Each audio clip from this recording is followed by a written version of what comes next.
Hello बच्चों। प्यारे बच्चों, आज हम 10th क्लास की केमिस्ट्री का पहला चैप्टर स्टार्ट करने जा रहे हैं जिसका नाम है केमिकल रिएक्शंस एंड इक्वेशंस। आइए स्टार्ट करते हैं।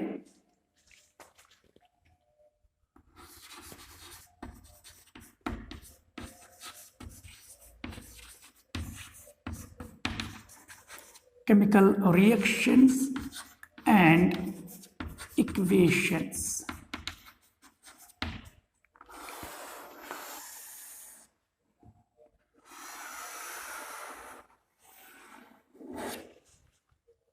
तो आइए सबसे पहले हम देखेंगे इस चैप्टर में हमें कौन कौन से टॉपिक्स पढ़ने हैं।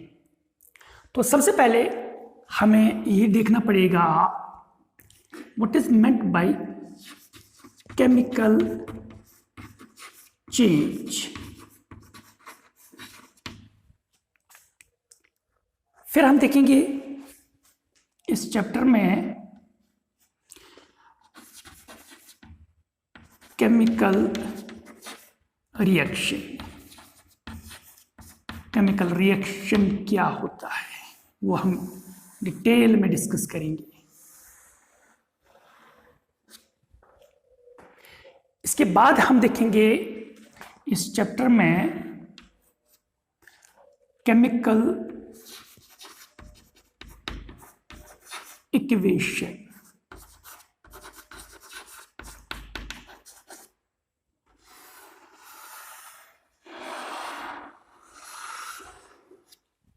ये है 3 इंपॉर्टेंट हेडिंग्स इस चैप्टर में। ये जो केमिकल रिएक्शन है, सबसे पहले हम देखेंगे इसमें ये जो केमिकल रिएक्शन है इसकी डेफिनेशन हम देखेंगे,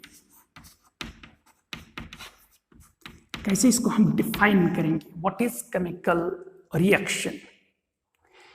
फिर हम देखेंगे इस केमिकल रिएक्शन को हम एक्सप्लेन करेंगे बाय मीन्स ऑफ एग्जाम्पल्स। कुछ एग्जाम्पल्स से हम इसको एक्सप्लेन करेंगे।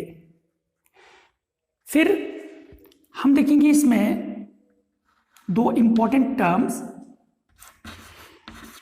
Reactant and reactants and products. Reactant किसको बोलेंगे और प्रोडक्ट किसको बोलेंगे। एक और इंपॉर्टेंट चीज हम देखेंगे इसमें केमिकल रिएक्शन जो है इसकी characteristics.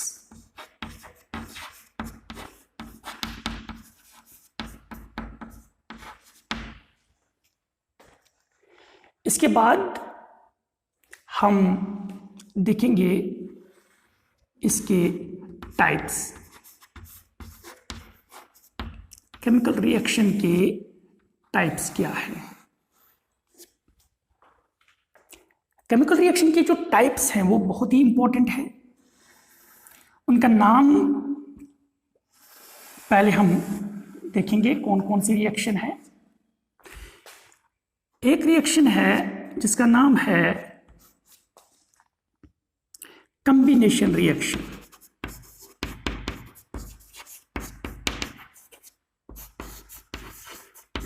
Combination reaction.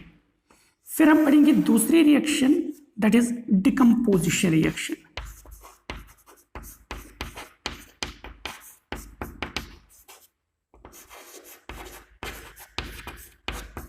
Decomposition reaction. ये टाइप्स ऑफ रिएक्शन जो हमें स्टडी करनी है इनको हम एक्सप्लेन करेंगे विद एग्जांपल्स। फिर हम देखेंगे डिस्प्लेसमेंट रिएक्शन।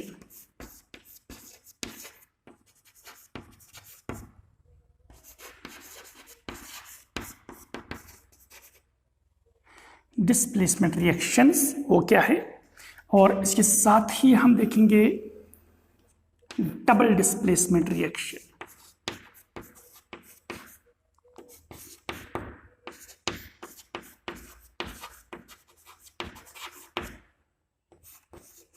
मैंने लिखा RXN।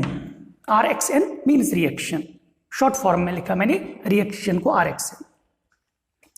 इसके बाद हम देखेंगे प्रेसिपिटेशन रिएक्शन।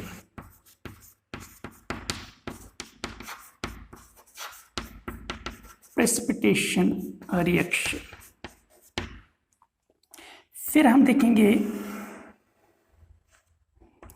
Neutralisation reaction.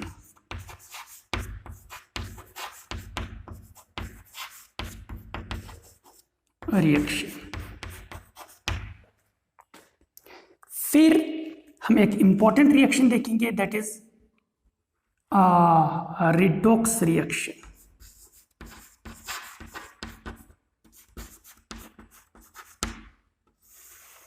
ये जो रिडॉक्स रिएक्शन है इसमें क्या क्या हम देखेंगे, एक हम देखेंगे इसमें what is oxidation with examples, फिर रिडक्शन, ऑक्सीडेशन क्या है और रिडक्शन क्या है। एक और चीज हम देखेंगे ऑक्सीडाइजिंग एजेंट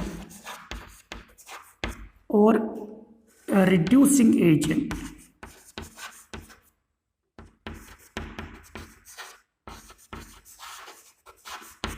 ये चार इंपॉर्टेंट चीजें हैं जो हमें किसी भी केमिकल इक्वेशन जो हमें मिलेगी उसमें हमें देखना है कि किसकी ऑक्सीडेशन हुई, किसकी रिडक्शन हुई, ऑक्सीडाइजिंग एजेंट कौन है, रिड्यूसिंग एजेंट कौन है। एग्जाम्पल से इसको समझाएंगे हम। और एक और इंपॉर्टेंट चीज, हम इसमें एक इंपॉर्टेंट चीज देखेंगे कि डे टू डे लाइफ में रिडॉक्स रिएक्शन जो है इसके दो इफेक्ट्स हमने देखना है। एक हम देखेंगे करोजन और दूसरा हम देखेंगे rancidity.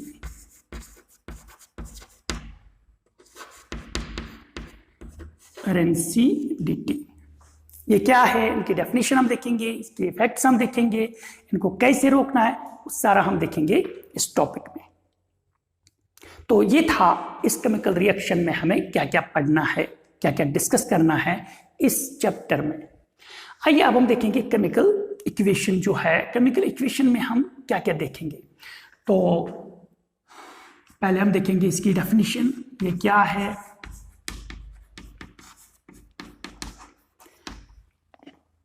What is chemical equation. फिर हम देखेंगे इस केमिकल इक्वेशन को हम रिप्रेजेंट कैसे करेंगे, हाउ टू रिप्रेजेंट इट, इसको लिखने का तरीका जो है वो हम जानेंगे इस चैप्टर में।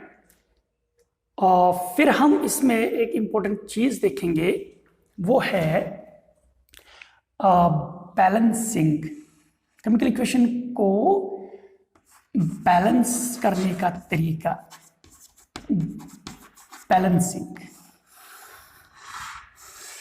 लेकिन बैलेंसिंग में हम देखेंगे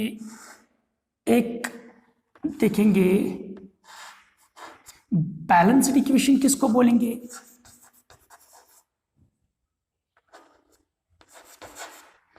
बैलेंस्ड इक्वेशन। और दूसरा हम देखेंगे अनबैलेंस्ड या स्केलेटल इक्वेशन।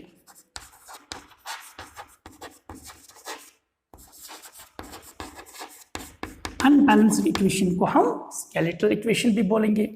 फिर हम देखेंगे इक्वेशन, जब भी कोई इक्वेशन अनबैलेंस्ड होती है तो उसको तो बैलेंस करना पड़ेगा। क्यों करना पड़ेगा, Y to balance.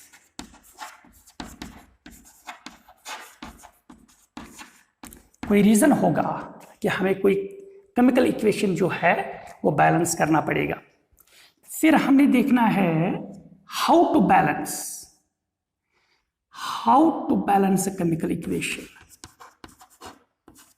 How to balance, यानी हमें मेथड जानना पड़ेगा, किस मेथड से हम केमिकल इक्वेशन को बैलेंस करेंगे।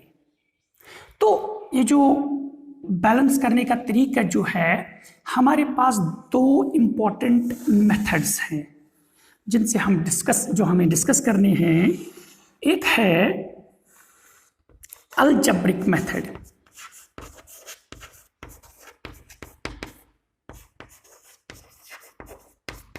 अलजेब्रिक मेथड एक और है। दूसरा, जैसे आपको पता है कि टेक्स्ट बुक में आमतौर पर जो है पढ़ा जाता है हिट एंड ट्रायल मेथड, उसको हमने कुछ मॉडिफाई किया है, उसको बहुत सिंपल बनाया है, वो हम डिस्कस करेंगे। Modified hit and trial method.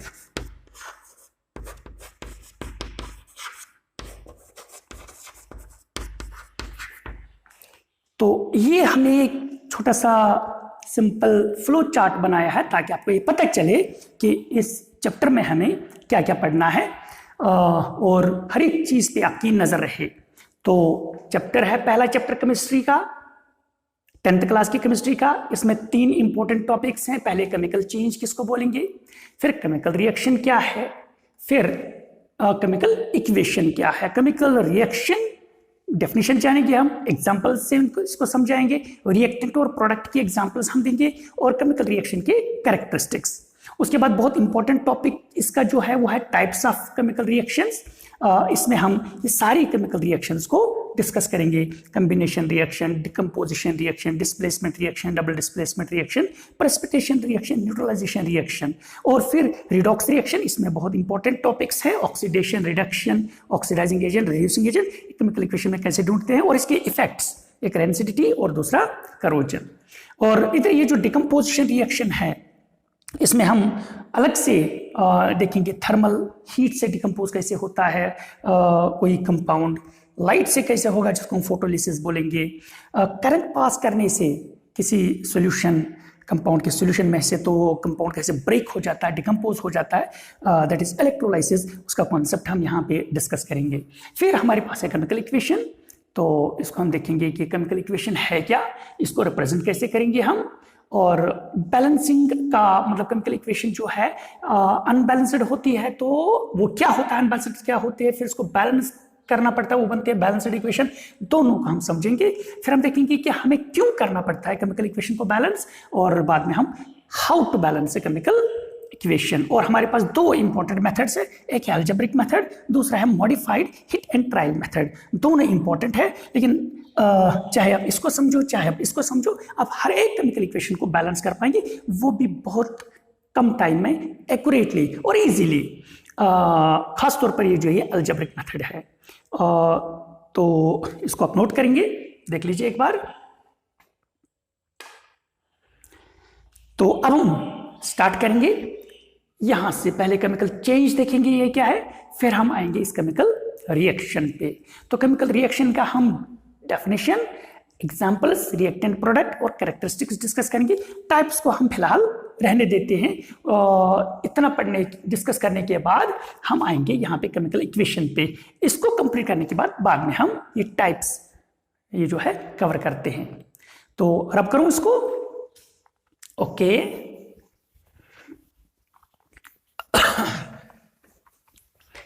ए मालिक तेरे बंदे हम, ऐसे हो हमारे करम,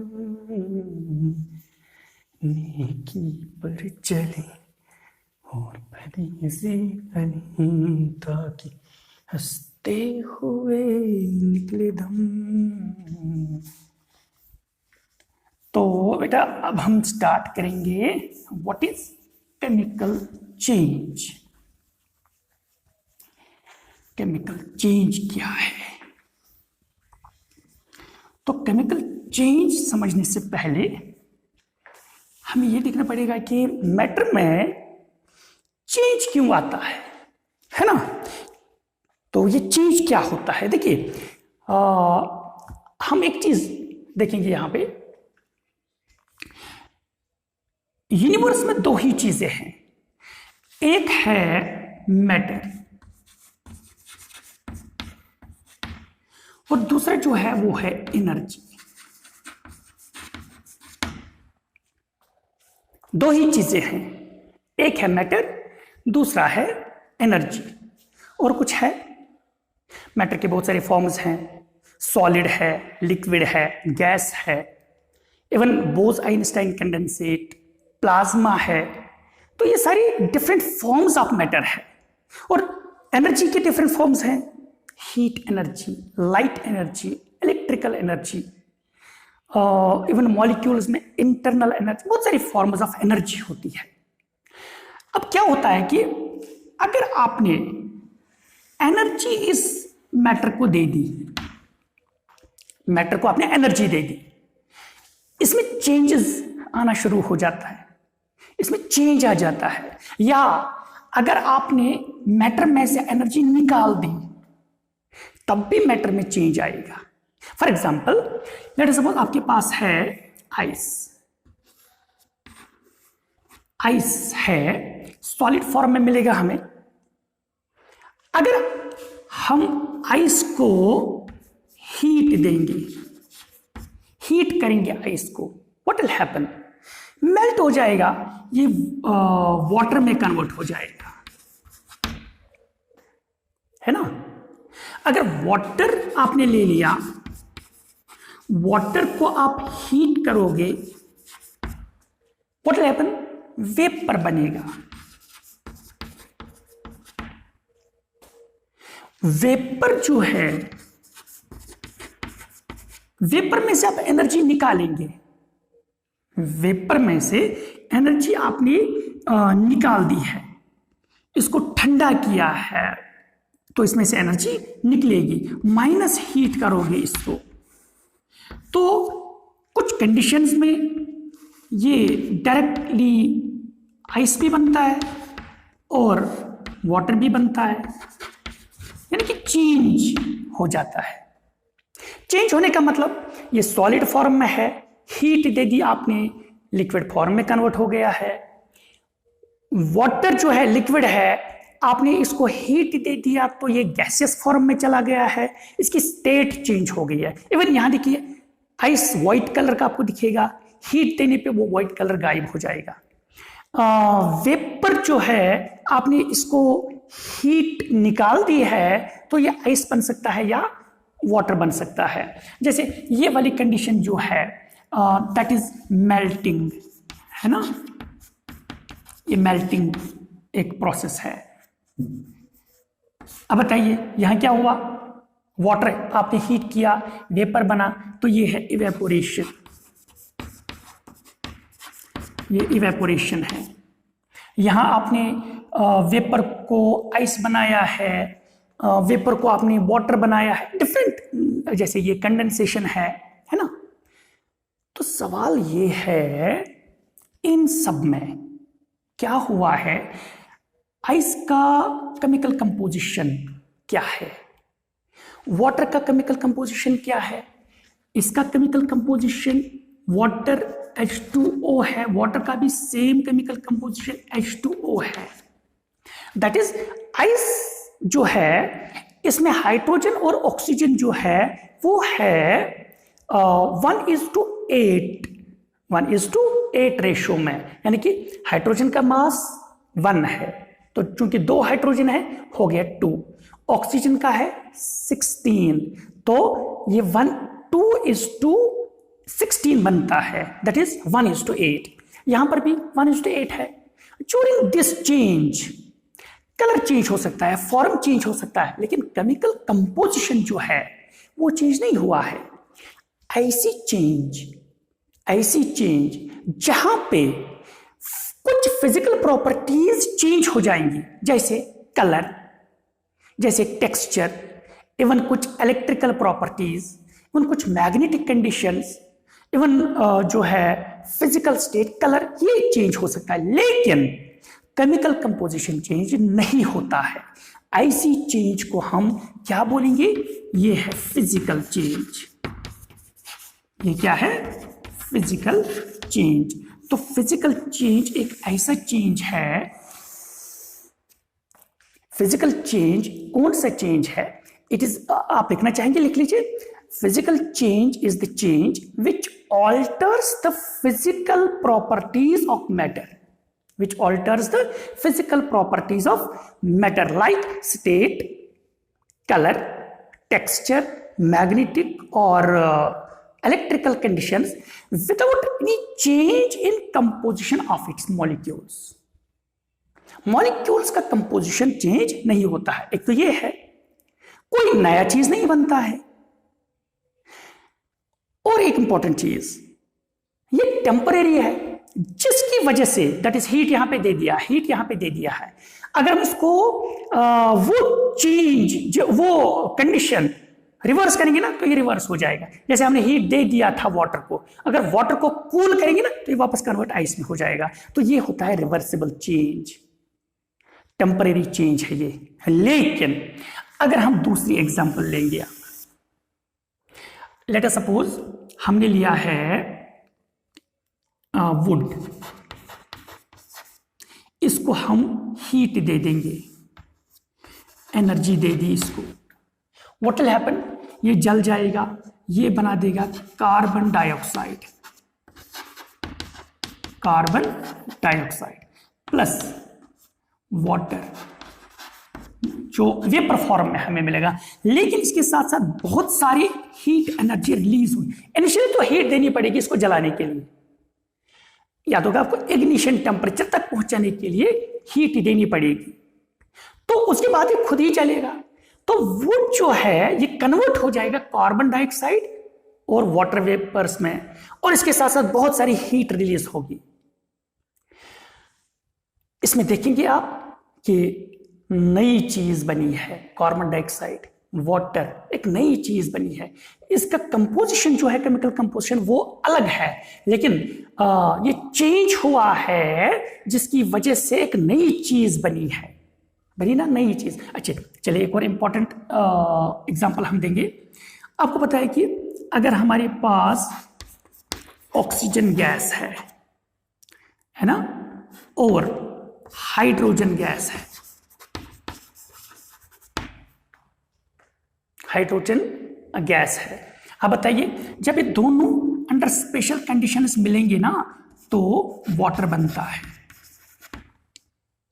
ऑक्सीजन का फॉर्मूला एक्चुअली O2 है, हाइड्रोजन का फॉर्मूला H2 है, और वाटर का फॉर्मूला H2O है ना. देखिए ऑक्सीजन जो है ये जलने में मदद देता है, हाइड्रोजन जो है ये जलता है. दोनों गैस हैं. अब दोनों को स्पेशल कंडीशंस में जब मिलाते हैं तो वाटर बनता है, और ये जो वाटर है ये नई चीज है. क्यों? इसकी प्रॉपर्टीज ना इसके जैसी है ना इसके जैसी है, तो ये नई चीज बनी है ना विद न्यू प्रॉपर्टीज. ऐसी वाली चेंज को जिसमें नई चीज बने, या जिसमें हम ये बोलेंगे कि ये जो पहले हमने जो सबस्टेंस लिया था, ओरिजिनल सबस्टेंस लिया था, उसके मॉलिक्यूल्स का कंपोजिशन चेंज हो जाता है, नई चीज बनी और नई प्रॉपर्टीज इसमें हमने देखी है. एक और इंपॉर्टेंट चीज, जो पुरानी ये जो चेंज से पहले जो चीजें थी, चेंज से पहले जो चीजें थी और चेंज के बाद जो नई चीज बनी है, तो चेंज के बाद जो पुरानी चीजें थी उनका क्या क्या चेंज हुआ है. एक तो उनका केमिकल कंपोजिशन चेंज हुआ है, दूसरा इनमें क्या हुआ है कि इनका नेचर भी खत्म हो गया है, इनकी आइडेंटिटी भी खत्म हो जाती है. ऐसी वाली चेंज को हम क्या बोलते हैं, हम इसको बोलते हैं केमिकल चेंज. इसको क्या बोलेंगे हम, केमिकल चेंज. तो what is chemical change? Chemical change जो है ये क्या है, आप लिखना चाहेंगे तो यहां पे हम लिखेंगे केमिकल चेंज क्या है, इसकी डेफिनेशन लिखेंगे. Chemical change, the change in which the original substances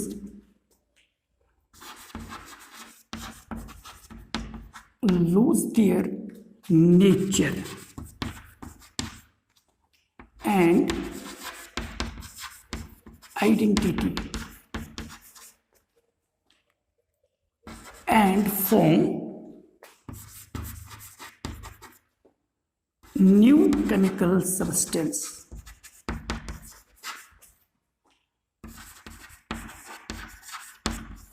New chemical substance या new chemical substances with different properties.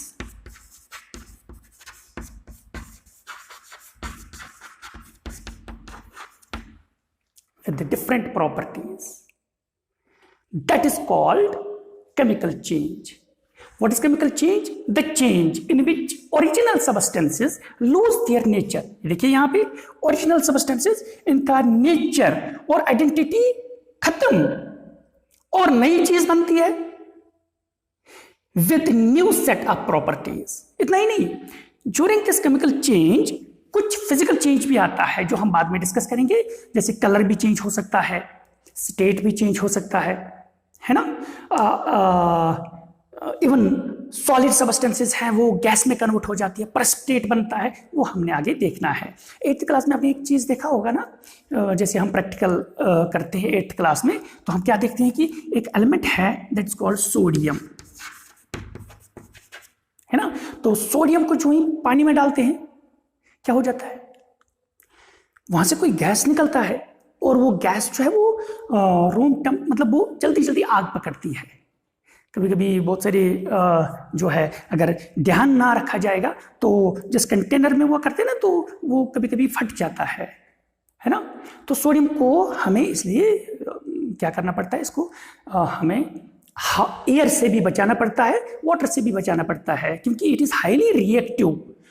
ये ऑक्सीजन के साथ सोडियम ऑक्साइड बना देगा, पढ़ेंगे हम ये, और वाटर के साथ भी ये बहुत ही रिएक्ट, इसलिए हमें इसको क्या करना पड़ता है, छुपाना पड़ता है दोनों से, वाटर से भी और ऑक्सीजन से भी। इसको हम केरोसिन में स्टोर करते हैं। अच्छा, दूसरा आपने सुना होगा क्लोरीन गैस जो है, क्लोरीन ये ब्लूइश गैस है और इट इज पॉइजनस। लेकिन जब हम इन दोनों को मिलाते हैं अंडर स्पेशल कंडीशंस, मतलब खास कंडीशंस क्रिएट करने पड़ते हैं, जब ये दोनों मिलते हैं तो ये एक नई चीज बनाते हैं, सोडियम क्लोराइड। Sodium chloride. लेकिन सोडियम देखिए ये हाईली रिएक्टिव सब्सटेंस है, ये क्लोरीन गैस है और ये कलर्ड है, लेकिन और पॉइजनस है। लेकिन जो ही हम इन दोनों को मिलाते हैं तो नई चीज जो बनी ना, वो हर एक डाइट में हम यूज करते हैं, है ना। तो क्या आपको लगता है कि जो ओरिजिनल सब्सटेंसेस हैं इनकी प्रॉपर्टीज, इनका नेचर, इनकी आइडेंटिटी खत्म हो गई है और एक नई चीज बनी है with new set of properties? That is a chemical change. That is a chemical change. तो ये केमिकल चेंज जो है, ये केमिकल चेंज जो है ये हम हर तरफ देखते हैं, खासतौर पर केमिस्ट्री में हमें ये केमिकल चेंज हर जगह पे देखने को मिलेगी। तो अब हम आगे देखेंगे। हम एक बच्चों को एक जगह पे बहुत कंफ्यूजन होता है कि केमिकल चेंज तो है, तो मैं ये बता रहा हूं इट्स अ केमिकल चेंज, और तो केमिकल रिएक्शन क्या चीज है, ये केमिकल रिएक्शन क्या है।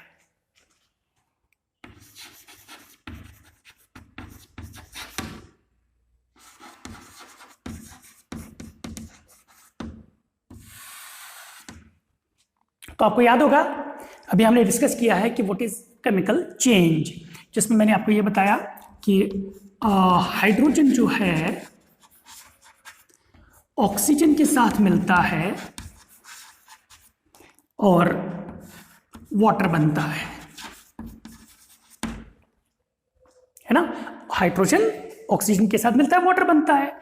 तो यहां पे जो ओरिजिनल सब्सटेंसेस हैं हाइड्रोजन और ऑक्सीजन, ये ओरिजिनल सब्सटेंसेस जो हैं इनका नेचर और आइडेंटिटी खत्म हो जाती है जब एक नया केमिकल सब्सटेंस बनता है with new set of properties, है ना। तो यह है केमिकल चेंज।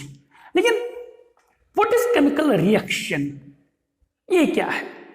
देखिए, इस केमिकल चेंज में जो प्रोसेस इन्वॉल्व होती है, that process involved in a chemical change, that is called chemical reaction.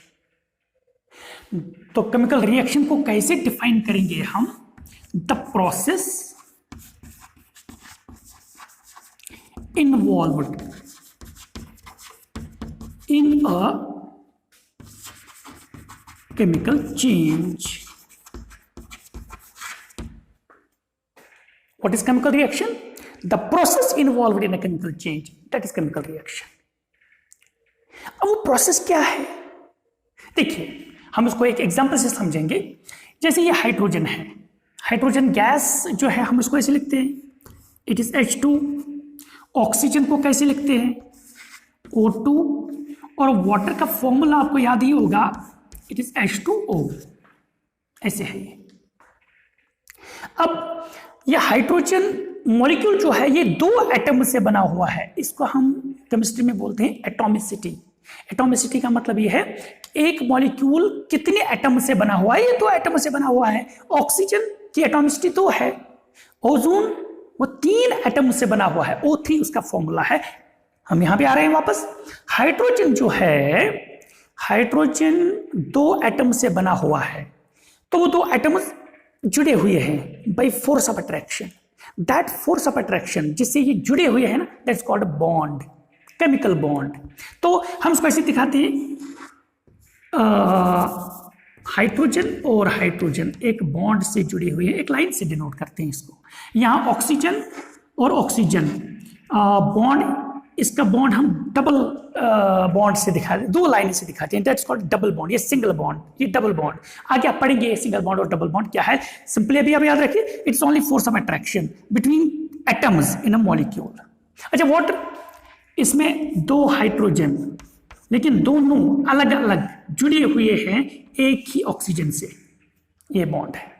तो बताइए, जब केमिकल चेंज हुआ, हाइड्रोजन और ऑक्सीजन खत्म और वाटर बन गया है। खत्म कैसे हुए? इसमें कौन सी प्रोसेस इन्वॉल्व हुई है? हाइड्रोजन के बीच में जो ये फोर्स ऑफ अट्रैक्शन है ये खत्म हो गया है। ऑक्सीजन के बीच में जो ये बॉन्ड्स हैं ये खत्म हो गए हैं। There is bond breaking. और यहां पे जब ये अलग अलग हो गए तो हाइड्रोजन 2 एक ऑक्सीजन के साथ मिल गए हैं, बॉन्ड बन गए हैं। This breaking of bond in these original substances and making of bonds in the new substance formed, that is the process. And that process, this breaking of bonds and making of bonds in original substances, यानी कि original substances जिनकी identity खत्म हो जाती है, वो इसलिए खत्म हो जाती है क्योंकि इनमें ये बॉन्ड्स ब्रेक हो जाते हैं। और ये बॉन्ड ब्रेक होना, दैट्स द प्रोसेस। यहां नई चीज बन गई है। वो कैसे बन गई? क्योंकि नया फोर्स ऑफ अट्रैक्शन हाइड्रोजन और ऑक्सीजन के बीच में हुआ है, दैट्स द प्रोसेस। इसी प्रोसेस को हम क्या बोलते हैं? Chemical reaction. और इस प्रोसेस का रिजल्ट क्या है? चेंज, ओरिजिनल सबस्टेंसेस खत्म, नई चीज बनना, दैट इज केमिकल चेंज। तो अगर हम ये बोलेंगे कि केमिकल, ये ध्यान रखिएगा आप, मैं ये बोलूंगा केमिकल रिएक्शन, ये क्या है? It's a process. इस प्रोसेस का कुछ रिजल्ट होगा ना, उसे कुछ हो रहा है, that result is called chemical change. That result is called chemical change. Chemical reaction हुई, वो एक प्रोसेस है। उस प्रोसेस से क्या हुआ, वो इसका रिजल्ट, इस प्रोसेस का जो रिजल्ट है, दैट इज केमिकल चेंज। तो हम ये बोलेंगे result of chemical reaction is chemical change. तो ये है difference between chemical reaction and chemical change. तो अब हम इस केमिकल रिएक्शन को डिफाइन कैसे करेंगे? आप सिंपली लिख सकते हैं, it is the process involved in a chemical change. या आप ऐसा अगर डिटेल में डेफिनेशन लिखेंगे तो हम ऐसे लिखेंगे, chemical reaction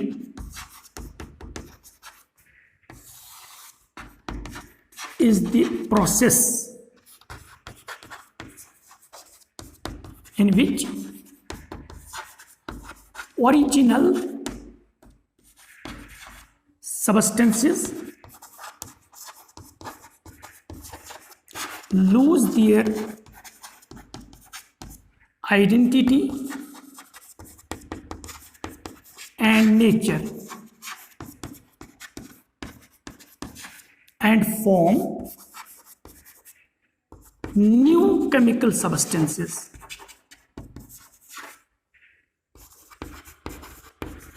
New chemical substances with different properties.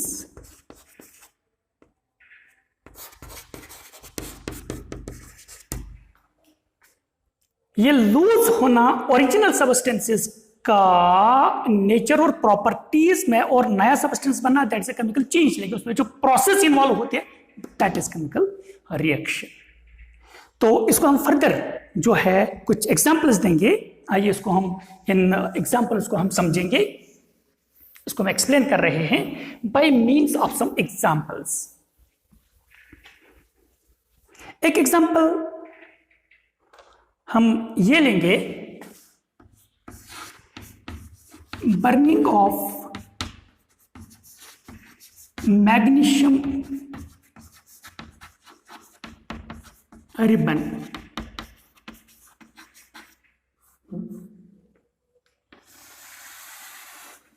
देखिए मैग्नीशियम रिबन जो है इसको आप ले लेंगे 7-8 सेंटीमीटर, फिर इसको सैंड पेपर से रब करेंगे, क्योंकि मैग्नीशियम रिबन जो है, प्योर मैग्नीशियम रिबन जब बनता है ना तो धीरे धीरे ऑक्सीजन उस पर अटैक करता है, मॉइस्ट ऑक्सीजन, तो मैग्नीशियम ऑक्साइड की लेयर बनती है। बाद में वो इसके ऊपर होती है तो जलेगा नहीं ये इसको हमने बर्न करना है, लेकिन अगर वो लेयर होगी वो नहीं जलेगा, इसलिए इसको हमें रब करना पड़ेगा सैंड पेपर से। उसके बाद टोंग्स जिससे इसको पकड़ते हैं, ऐसे पकड़ेंगे इसको और हम इसको यहाँ पे एक फ्लेम के ऊपर रखेंगे और इसके नीचे यहाँ पे चाइना डिश है ना, इसको पकड़ के रखा और with in short period of time ये आग पकड़ता है। उसके बाद यहाँ से पाउडर फॉर्म नीचे गिरता है, वो इधर जमा हो जाता है पाउडर फॉर्म, और जब ये जलता है ना तो इसको उसकी तरफ देख नहीं पाते हैं, because it Burns with dazzling light. Dazzling light से ये जलता है, बहुत तेज लाइट से ये जलता है। तो जब ये जलता है ना तो हमें ऑब्जर्व क्या क्या हो रहा है, ऑब्जर्व ये हो रहा है कि ये मैग्नीशियम रिबन जो है, मैग्नीशियम रिबन जो है, चले मैग्नीशियम लिखेंगे, ये ना एटमॉस्फेरिक ऑक्सीजन के साथ मिलता है और एक नई चीज बनती है जो यहां पे गिरती है। जब हम इसमें टेस्ट वगैरह करते हैं तो एक ये पाउडर फॉर्म जो है ये मैग्नीशियम ऑक्साइड होता है, मैग्नीशियम ऑक्साइड बनता है। ठीक है, अब बताइए what are the observable changes. एक सॉलिड चीज पाउडर फॉर्म में कन्वर्ट हो गया है, ये सॉलिड मेटल है और ये व्हाइट पाउडर बनता है, व्हाइट पाउडर। अब देखेंगे स्टेट भी चेंज हो रहा है, सॉलिड पाउडर में गैस दिखता ही नहीं है, गैस खत्म हो गया है। ठीक है, और यहां डैजलिंग लाइट निकलती है और इस रिएक्शन को स्टार्ट जब करते हैं ना तो ऑटोमेटिकली वहीं से एनर्जी निकलती है उसको खुद जलाने के लिए। ये है केमिकल रिएक्शन, और ये दो सबस्टेंसेस अपनी आइडेंटिटी खत्म हो जाती है और नई चीज बनती है। और इसमें जो प्रोसेस इन्वॉल्व हो रही है वो ये कि मैग्नीशियम और ऑक्सीजन के बीच में एक नया बॉन्ड बनता है ना, मैग्नीशियम ऑक्साइड बनेगा ये। लेकिन वो बनने के लिए पहले ऑक्सीजन के बॉन्ड्स ब्रेक होते हैं, है ना। ये है एक example burning of magnesium ribbon. एक और एग्जांपल हम लेंगे यहां पे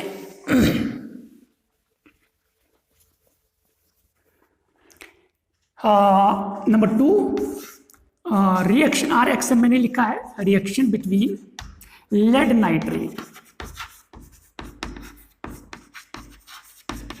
and potassium iodide. Lead nitrate और पोटेशियम आयोडाइड, हम क्या करते हैं, लेड नाइट्रेट का सॉल्यूशन बनाते हैं एक टेस्ट ट्यूब में, lead nitrate PbNO3 whole twice, इसका सॉल्यूशन बनाते हैं। दूसरा टेस्ट ट्यूब लेते हैं, उसका भी सॉल्यूशन बनाते हैं, और पोटेशियम आयोडाइड का सॉल्यूशन Ki। ये दोनों जो है ना, ये कलरलेस सॉल्यूशंस हैं।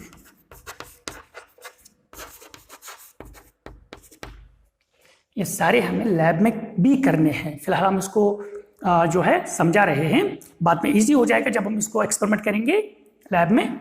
तो फिलहाल हम कलरलेस सॉल्यूशंस लेड नाइट्रेट और पोटेशियम आयोडाइड।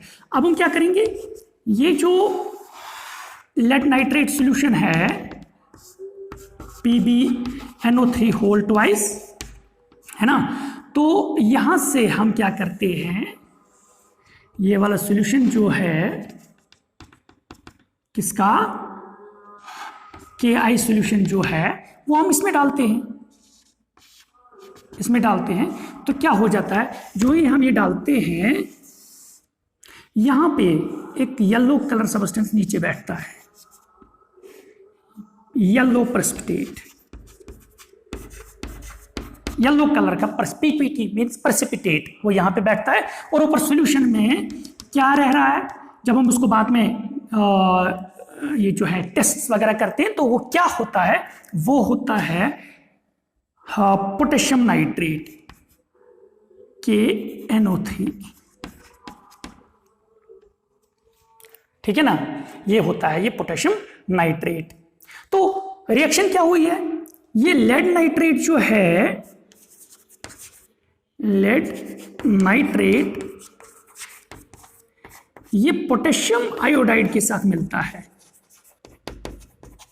पोटेशियम आयोडाइड के साथ मिलता है, और क्या बनाता है, ये बनाता है, ये जो येलो प्रेसिपिटेट है ना, ये एक्चुअली लेड आयोडाइड है, लेड आयोडाइड ये बनता है, प्लस यहां पे हमें मिलता है पोटेशियम नाइट्रेट, पोटेशियम नाइट्रेट। अब देखिए, ये भी एक केमिकल रिएक्शन है, इसमें दो नई चीजें बनी हैं। अब देखिए, कलरलेस सॉल्यूशन, ये येलो प्रेसिपिटेट बन गया, कलर चेंज हो गया है, ये सॉल्यूशन फॉर्म में, ये सॉलिड फॉर्म में बनता है। लगता है फिजिकल चेंज है तो फिजिकल चेंज, लेकिन नई चीज भी इनमें बनती है जो पहले नहीं होती है ना। और फर्दर अगर हम इनकी प्रॉपर्टीज बाद में स्टडी आप देखेंगे आगे, तो इनकी प्रॉपर्टीज बिल्कुल इनसे डिफरेंट होती हैं। ये है केमिकल रिएक्शन, है ना। आइए एक और एग्जांपल यहां पे हम डिस्कस करेंगे।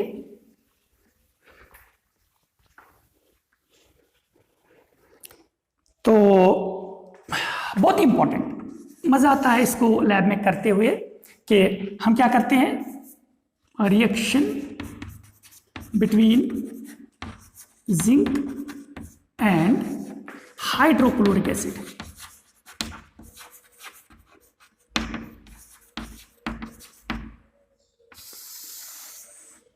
Reaction between zinc and hydrochloric acid. अब देखिए, आप एक कॉनिकल फ्लास्क लेंगे, इस कॉनिकल फ्लास्क में आप सिर्फ ग्रैन्यूल्स डाल दीजिए,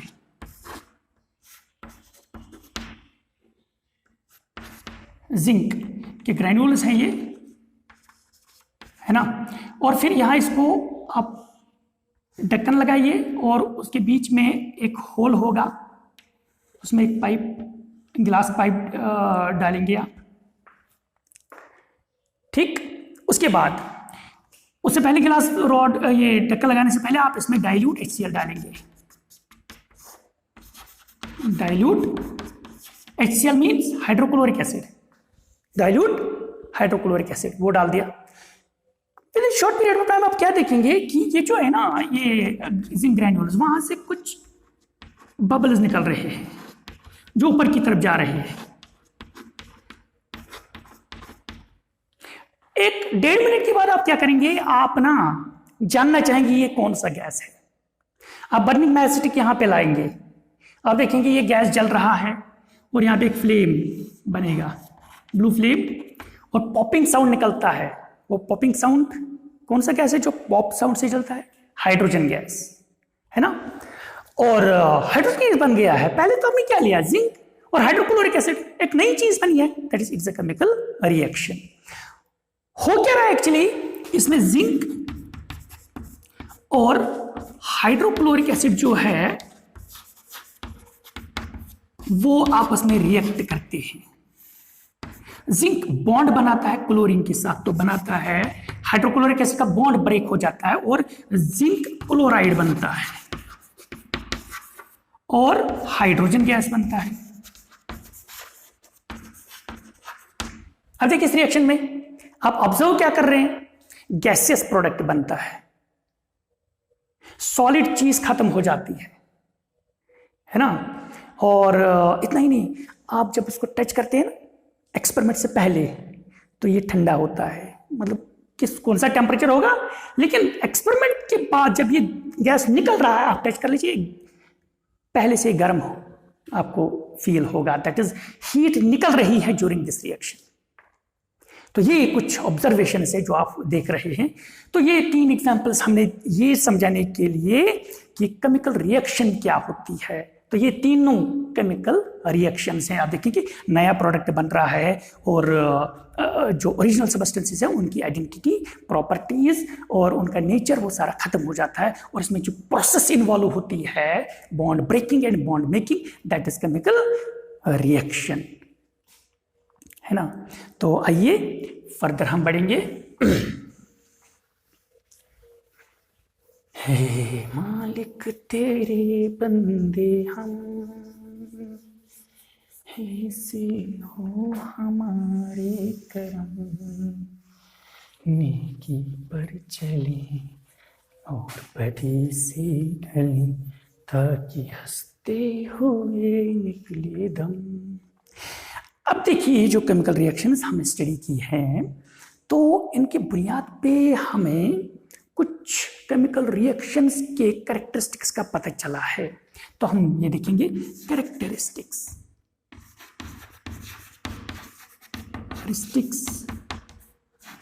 ऑफ अ केमिकल रिएक्शन।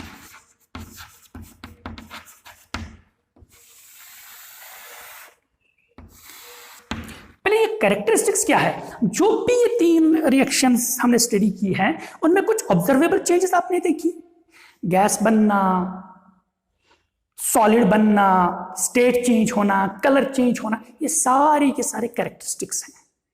जो भी आपको हम ये बोलेंगे कि अपनी जो सेंस ऑर्गन्स है ना, उनसे जो भी आपको दिखे वो कैरेक्टरिस्टिक्स है। इतना ही नहीं, आप अगर कोई डायरेक्टली नहीं दिख रहा है, जैसे हाइड्रोजन नहीं दिखा था, गैस नहीं दिखा, गैस तो दिखा था, लेकिन वो कौन सा केमिकल है, आपने बर्निंग मैच स्टिक लाया, पता चला ये हाइड्रोजन है, दैट इज कैरेक्टरिस्टिक्स, है ना। तो कौन कौन सा कैरेक्टरिस्टिक्स आपने देखा केमिकल रिएक्शन का। नंबर 1 आपने देखा change in state, change in state, solid खत्म हो जाता है, गैस बनता है या लिक्विड बनता है ना। नंबर 2 आपने देखा change in colour, yellow precipitate तो देखा ना, येलो चीज बन गई थी लेड आयोडाइड का। फिर नंबर 3 आपने देखा, जब मैंने बोला था ना टच करना, जब हम टच करेंगे गिलास इसको कॉनिकल फ्लास्क को, तो वो गर्म हो जाती है। ड्यूरिंग केमिकल रिएक्शन एनर्जी निकल गई है, जिसकी वजह से टेम्परेचर बढ़ गया, तो there is change in temperature. यहां मैं बता रहा हूं टेम्परेचर सिर्फ बढ़ नहीं रहा है, कुछ रिएक्शंस में घटता भी है, कम भी हो जाता है। ये पॉइंट हम फर्दर डिस्कस अभी करेंगे। तो फिलहाल ये कैरेक्टरिस्टिक्स में आ गया है। नंबर 4 आपने देखा एवोल्यूशन ऑफ गैस, ये भी एक कैरेक्टरिस्टिक है, कुछ रिएक्शंस का ये कैरेक्टरिस्टिक है। Number 5 formation of precipitate, solid चीज बनती है ना, और वो भी जरूरी नहीं कि कलर्ड बने, बहुत सारे में व्हाइट प्रेसिपिटेट बनता है ना। और नंबर 6 हर एक रिएक्शन में एक इंपॉर्टेंट कैरेक्टरिस्टिक है, वो क्या है, formation of a new chemical substance.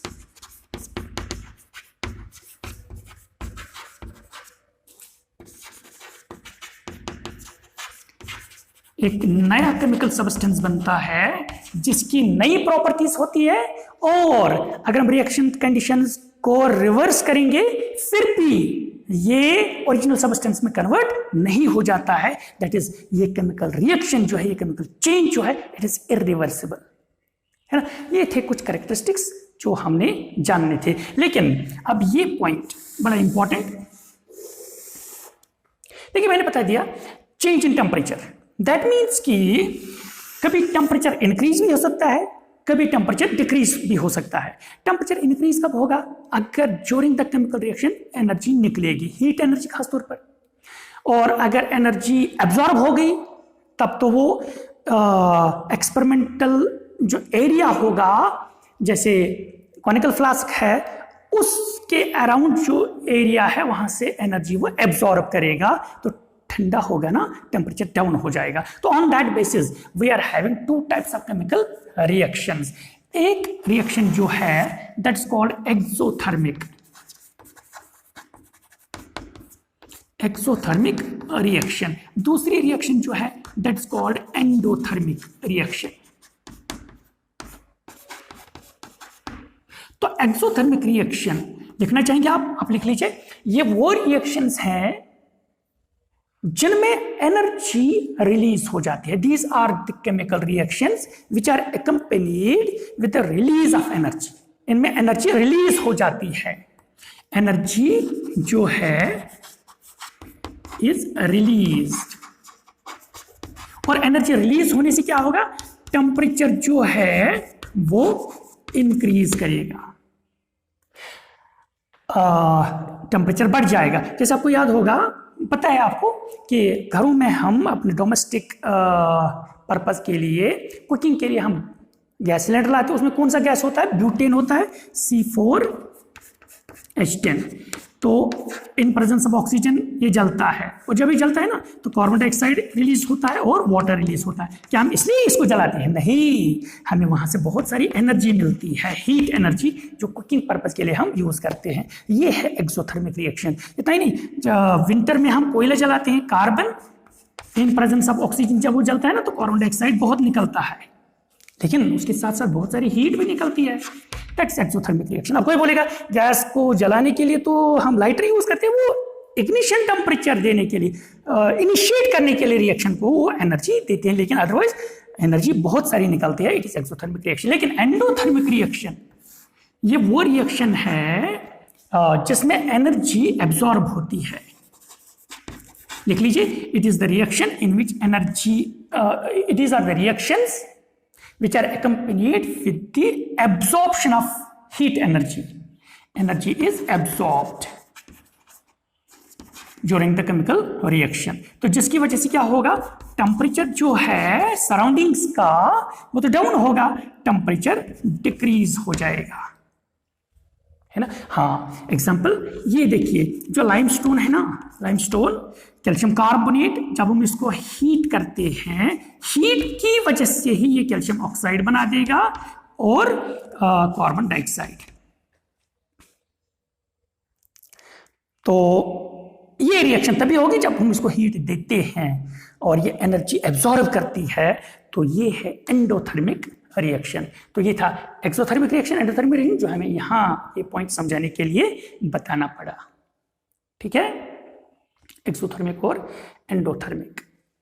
तो अब हम लास्ट टॉपिक जो आज के लेक्चर का है वो है केमिकल इक्वेशन। आइए हम केमिकल इक्वेशन को समझेंगे। हमने केमिकल चेंज देखा, केमिकल चेंज के बाद हमने केमिकल रिएक्शन देखा, केमिकल रिएक्शन को एग्जाम्पल से हमने समझाया है, फिर हमने कैरेक्टरिस्टिक्स बता दिया है, और फिर एक्सोथर्मिक और एंडोथर्मिक ये क्या होता है। और आइए अब हम देखेंगे chemical equation.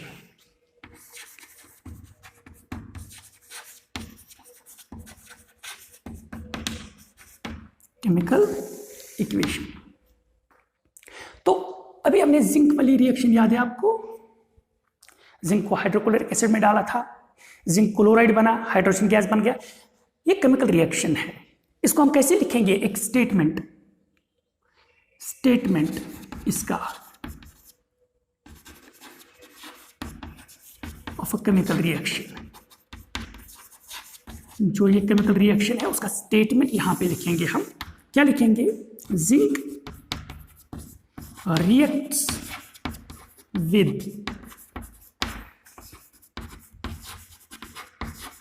Hydrochloric acid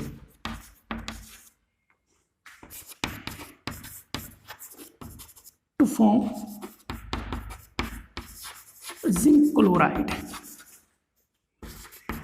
and hydrogen gas. ये स्टेटमेंट हमने लिखा है। ये केमिकल रिएक्शन का एक स्टेटमेंट है। लेकिन आपको अगर हम ऐसे लिखेंगे ना केमिकल रिएक्शंस को बुक्स में, नोटबुक्स में, तो बहुत सारा बड़ी बड़ी बुक्स बनेंगी। इसको हम थोड़ा शॉर्ट कर देंगे। हम क्या करेंगे?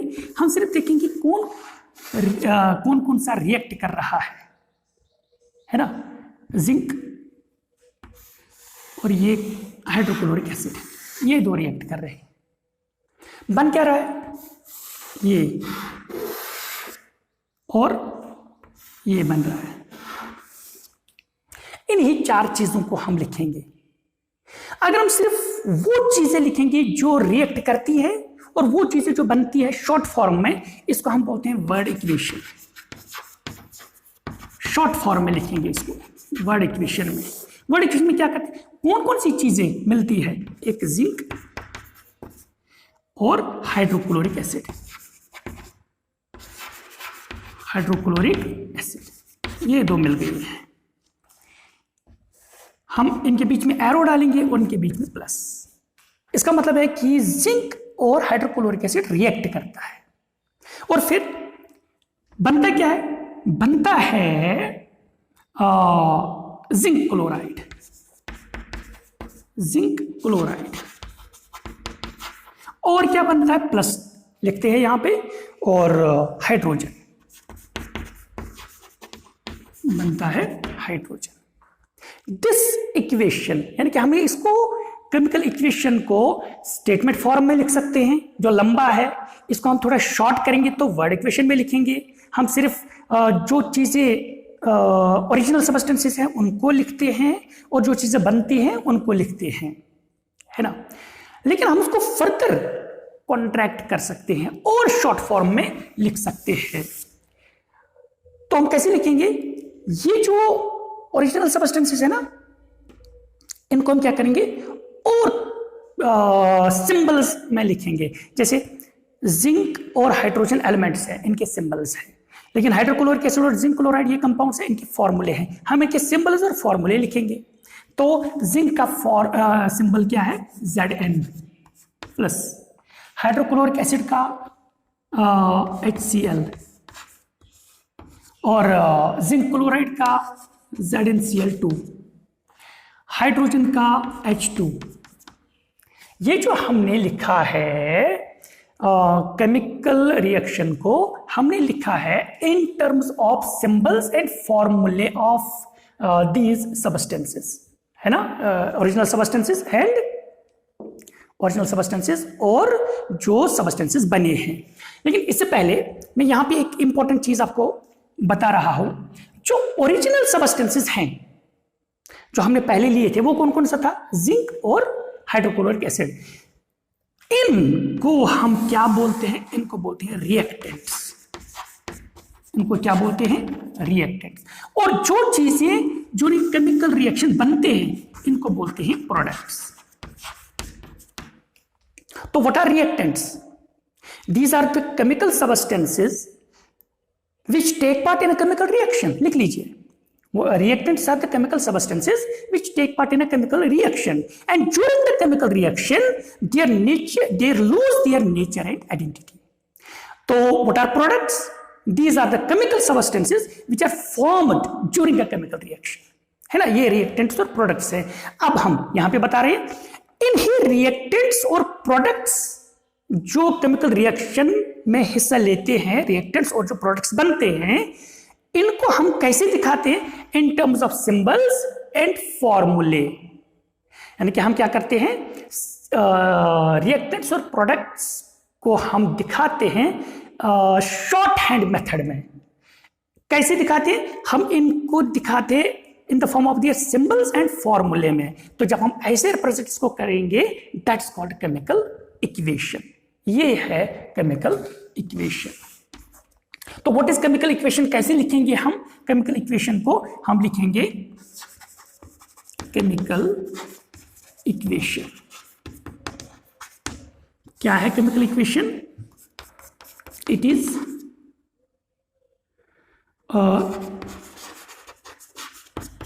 shorthand method. It is a shorthand method of representing a chemical reaction. It's a shorthand method of representing a chemical reaction. लेकिन किसमें shorthand form किस में लिखेंगे वो, in terms of symbols and formulae of reactants and products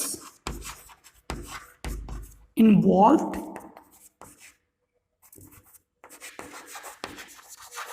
in the reaction.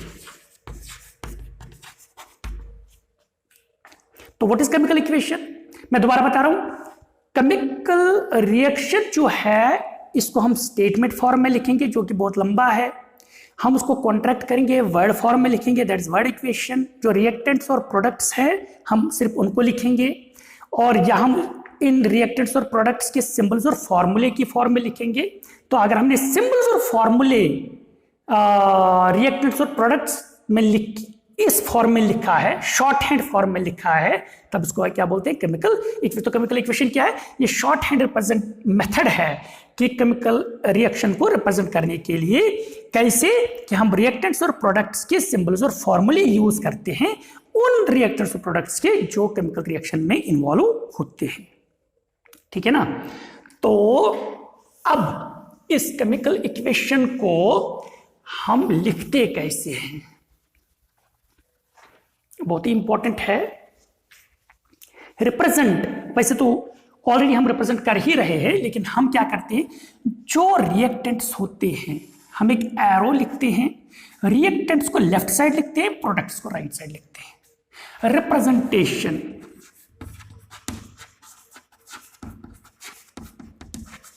Of a chemical reaction, और action मैंने लिखा।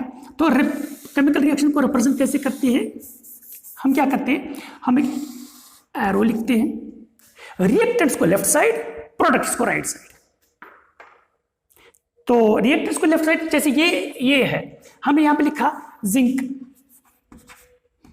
और HCl, ये दोनों रिएक्टेंट्स हैं। हमने एरो जो डाला है उसके लेफ्ट साइड हमने रिएक्टेंट्स लिखे, और प्रोडक्ट्स को राइट साइड लिखना है, दैट इज यहां पे हमें जिंक क्लोराइड और हाइड्रोजन गैस बना है। इसमें क्या है कि ये दोनों रिएक्टेंट्स हैं और ये दोनों प्रोडक्ट्स हैं। ठीक है। अच्छा, इसमें ये प्लस साइन जो हमने रिएक्टेंट्स में हम क्या करते हैं, ये प्लस साइन रिएक्टेंट्स के बीच में भी और प्लस साइन प्रोडक्ट्स के बीच में भी, अगर एक से ज्यादा बनेंगे तो। लेकिन इधर इसका मीनिंग अलग है, इट मींस रिएक्ट्स विद, और यहां इसका मतलब एंड है, और ये जो एरो बीच में है इसका मतलब क्या है, टू प्रोड्यूस या टू फॉर्म। तो क्या पढ़ेंगे हम इसको, zinc reacts with hydrochloric acid, तो जिंक और हाइड्रोक्लोरिक रिएक्ट करते हैं, दैट इज ए रिएक्टेंट से लेफ्ट साइड लिखेंगे। टू प्रोड्यूस या to form zinc chloride and hydrogen gas, form हुए हैं, बन गए, दैट इज ए प्रोडक्ट्स है। तो कैसे रिप्रेजेंट करते हैं केमिकल रिएक्शन को? Reactants are being written on the left hand side, that is left hand side. Reactants are being written on the left hand side and a plus sign is being put between them, which means that they react with each other. Products are being written on the right hand side and a plus sign is being put in between them, and that plus sign means and. In between an arrow is being put which direct from reactant side towards the product side. That is tail जो है वो reactant side होगा, head जो होगा वो product side. ये है how to represent a chemical reaction. यहां एक चीज आप देख रहे हैं वो ये है कि यहां क्लोरीन कितने हैं? क्लोरीन है ना, जिंक क्लोराइड है ना, ये क्लोरीन 2 है, यहां तो क्लोरीन 1 ही है. यहां हाइड्रोजन 2 बन गए हैं, H2 है ना, यहां हाइड्रोजन 1 ही है. चलो जिंक तो बराबर है. हमें गलत है ये, कुछ और है, ये हम जानेंगे. ये हम जानेंगे जो हमारा नेक्स्ट क्लास होगा, उसमें हम देखेंगे कि ये इक्वल कैसे बनाएंगे हम. ऐसी इक्वेशन जो है ये अनबैलेंस्ड है, इसको हमें बैलेंस करना पड़ेगा. क्यों बैलेंस करना पड़ेगा? बैलेंस्ड इक्वेशन क्या होती है? अभी ये है क्या? फिलहाल तो ये अनबैलेंस्ड है. फिर अनबैलेंस्ड को बैलेंस क्यों करना है और कौन सा मेथड उसमें इन्वॉल्व होता है, वो हम देखेंगे नेक्स्ट क्लास में. आप हमारे साथ बने रहेंगे. हम आगे सीखेंगे कि केमिकल इक्वेशन को बैलेंस कैसे करते हैं. उसमें एक इंपॉर्टेंट जो है 2 मेथड्स है हमारे पास. मोस्ट इंपॉर्टेंट अलजेब्रिक मेथड है, वो अगर आपने सीख लिया आप कोई भी केमिकल रिएक्शन बैलेंस कर सकते हैं विद इन 30 सेकेंड्स. ठीक है ना? तो आप हमारे साथ बने रहेंगे, पढ़ाई करते रहेंगे, आप आगे बढ़ते रहेंगे. आप बेस्ट ऑफ लक.